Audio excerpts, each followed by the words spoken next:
Hey, I'm Scott Stein, and when it comes to buying a laptop at this point, you might want to wonder, can it turn into a tablet? Well, also, are there laptops that you want to look at that aren't necessarily in the area of consumer laptops that might be worth buying? Sometimes there are gems out there that are business-targeted laptops.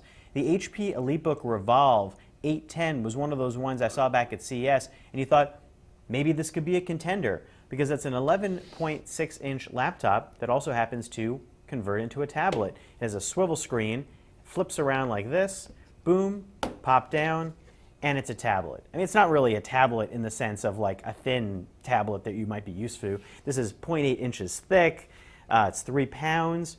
It's okay in one hand, but this is really a laptop, and it's got a sort of an old-fashioned swivel screen design. That existed before Windows 8. But now this has been reinvented in a multi-touch capacitive design. It's a lot like the ThinkPad Twist, which debuted last year from Lenovo.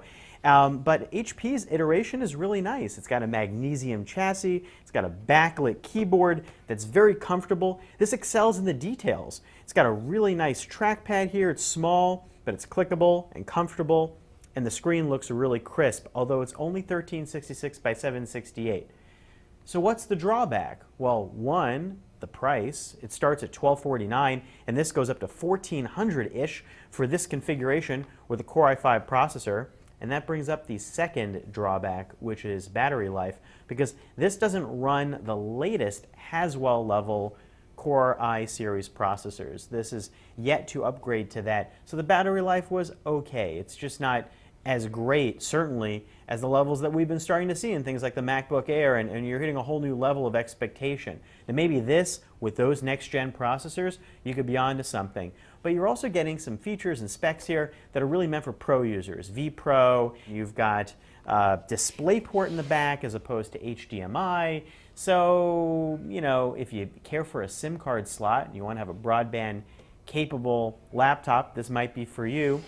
But the sturdy, semi-rugged design here, it's got a splash-resistant keyboard, and it's designed to take a little bit of a beating. Some people might go for that, but I think this is really like if it's available in your IT department and you might want to upgrade to this, it's a nice laptop, but you're going to regret that the battery life isn't just a little bit better. If I saw this back in January, I would have really loved it, but midsummer kind of feels like it needs a bit of an upgrade already. I'm Scott Stein, and that's a look at the HP Elitebook Revolve 810.